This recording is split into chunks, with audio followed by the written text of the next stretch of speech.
The 13th of May 1969 incident is the Sino-Malay sectarian violence in Kuala Lumpur, Malaysia. Western diplomatic sources at the time put the toll at close to 600, with most of the victims Chinese. The racial riots led to a declaration of a state of national emergency or darurat by the Yang di-Pertuan Agong, resulting in the suspension of the parliament by the Malaysian government, while the National Operations Council, also known as the Majlis Jarakan Negara, was established as a caretaker government to temporarily govern the country between 1969 and 1971. The event is significant in Malaysian politics as it led to the resignation of the first Prime Minister Tunku Abdul Rahman, and eventually resulted in a change in government policy that would favour Malays by the implementation of the Rukun Negara New Economic Policy. Precursors.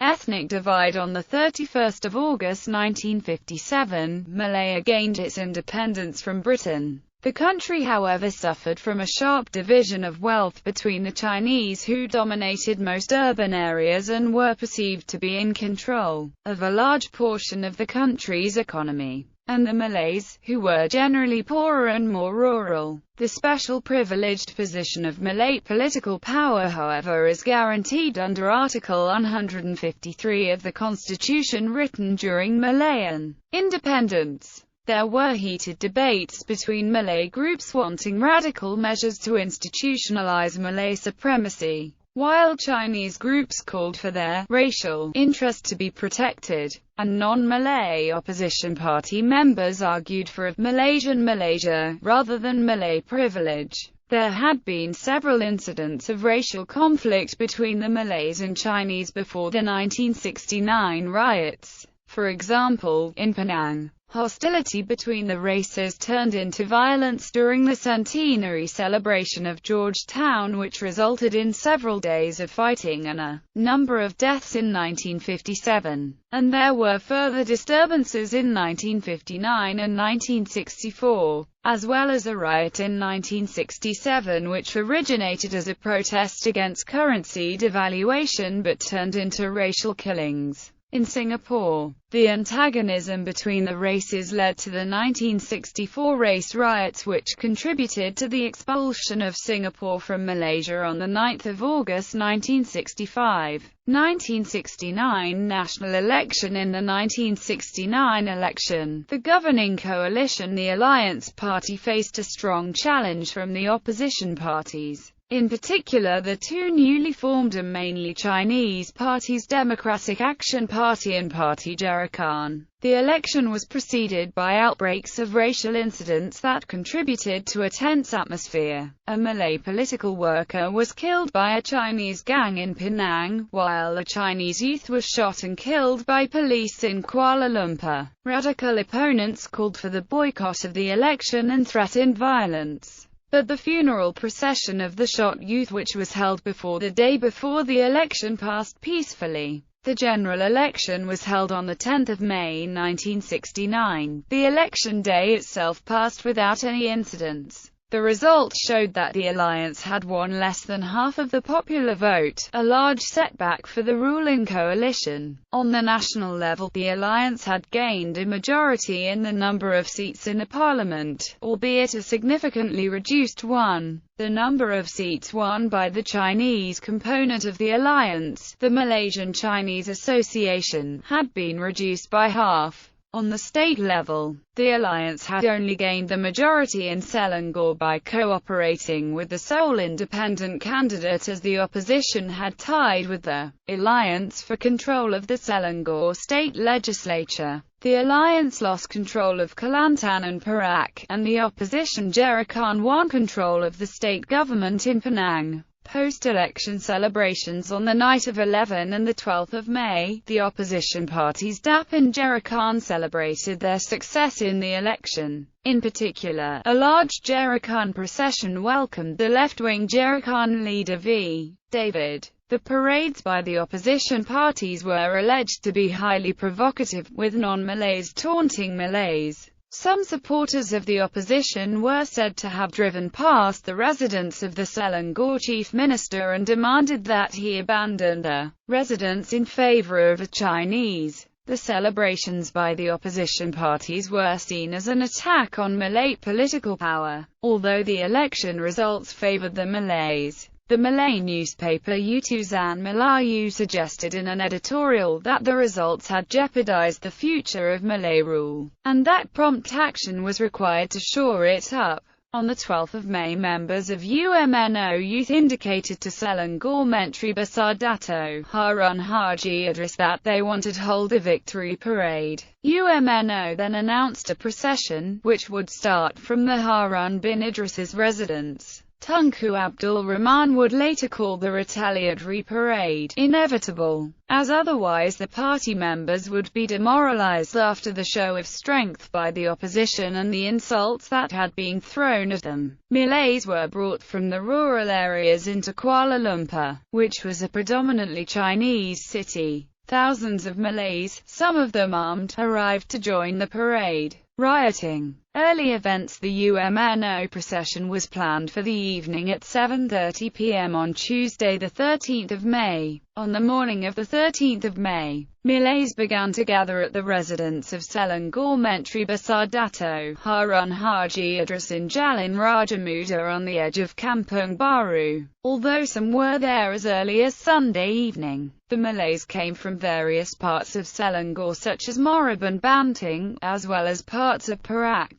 According to the NOC official report, at around 6 p.m., fist fights broke out in Setapak between a group of Malays from Gombak traveling to the rally and Chinese bystanders who taunted him, and this escalated into bottle and stone throwing. News of the fighting then reached the gathering crowd in Jalan Raja Muda, and shortly before 6:30 p.m., many Malays broke off from its rallying point at the chief minister's house and headed through adjoining Chinese sections. The Malays, armed with barangs and crisp, burned cars and shops, killed and looted in the Chinese areas. According to Time, at least 8 Chinese were killed in the initial attack. Once violence broke out, it spread rapidly and uncontrollably throughout the city within 45 minutes, to Jalan Kambal, Jalan Tunku Abdul Rahman, Kampung Datuk Keramat, Kampung Pandan, Cheras and Kampung Kerunci. Retaliations and armed response. According to John Slimming, who wrote an account of the riot in 1969, the Chinese were taken by surprise and did not retaliate for more than an hour. The NOC official report, however, suggested that Chinese secret society elements had prepared for trouble and were in action when the violence started in Kampung Baru. In Bati Road, Chinese and Indian shopkeepers began to form themselves into an improvised defense force, while a Malay mob attempting to storm the Chow Kit Road area were met with armed secret society gang members and ran. The Chinese attacked Malays who were found in Chinese areas, and Malay patrons in cinemas were singled out and killed.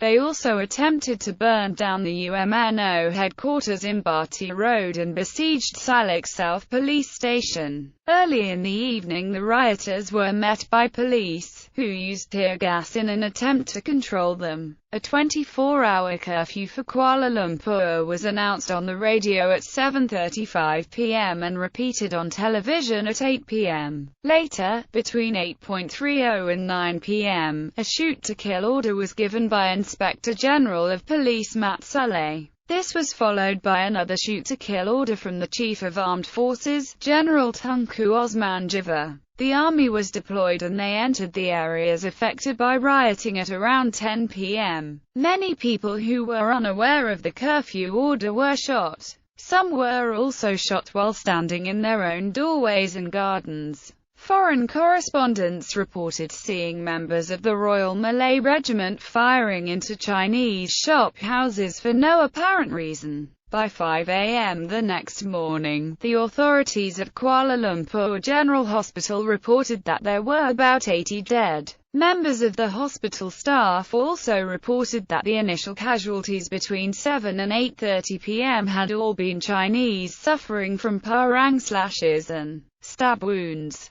but that between 8:30 and 10:30 p.m. the victims were equally divided between Chinese and Malays. However, after about 10:30 p.m. the casualties were almost all Chinese, with nearly all of them suffering from gunshot wounds. Later events: the army gathered at crucial road junctions and patrolled the main streets, but even though a curfew had been announced, young men in areas such as Kampung Baru and Padu ignored the order. Although most of the killings occurred on Tuesday night and Wednesday morning, the burning and looting of Chinese shops and houses by Malays continued on Thursday and Friday, with over 450 houses burned. People displaced by the riots, most of them Chinese, were sent to official refugee centers in different parts of town, the Malays to Stadium Negara, and the Chinese to Stadium Merdeka, Chinwu Stadium, and Shaw Road School. By Sunday, the number of Chinese refugees had increased to 3,500 in Merdeka Stadium, 1,500 in Chinwu Stadium, and 800 in Shaw Road School, while the Malays in Stadium Negara had decreased from 650 on Thursday to 250 on Sunday. Over 1,000 refugees were still left in Merdeka Stadium a month after the riot. The curfew was relaxed briefly but quickly reimposed on Thursday morning. It was lifted again for 3 hours on Saturday morning.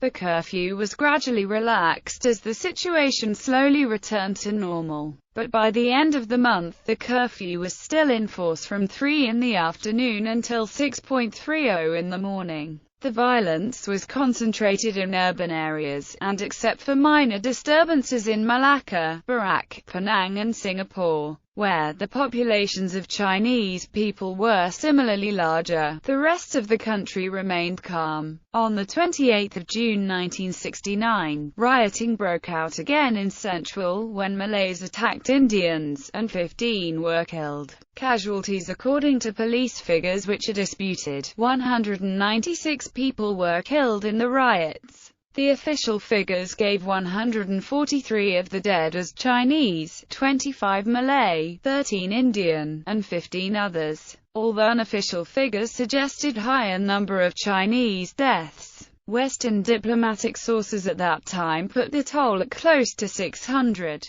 and John Slimming estimated the number of deaths to be around 800 in the first week, while other observers and correspondents suggested four-figure numbers. 439 individuals were also recorded as injured according to official figures. 753 cases of arson were logged and 211 vehicles were destroyed or severely damaged. Immediate effects: immediately after the riot, the government assumed emergency powers and suspended Parliament, which would reconvene again only in 1971. It also suspended the press and established a National Operations Council. Declaration of emergency: the government ordered an immediate curfew throughout the state of Selangor. Security forces comprising some 2,000 Royal Malay Regiment soldiers and 3,600 police officers were deployed and took control of the situation. Over 300 Chinese families were moved to refugee centers at the Merdeka Stadium and Tiong Nam settlement. On 14 and the 16th of May, a state of emergency and accompanying curfew were declared throughout the country. On the 16th of May, the National Operations Council was established by proclamation of the Yang Di-Pertuan Agong Sultan Ismail Naziruddin Shah,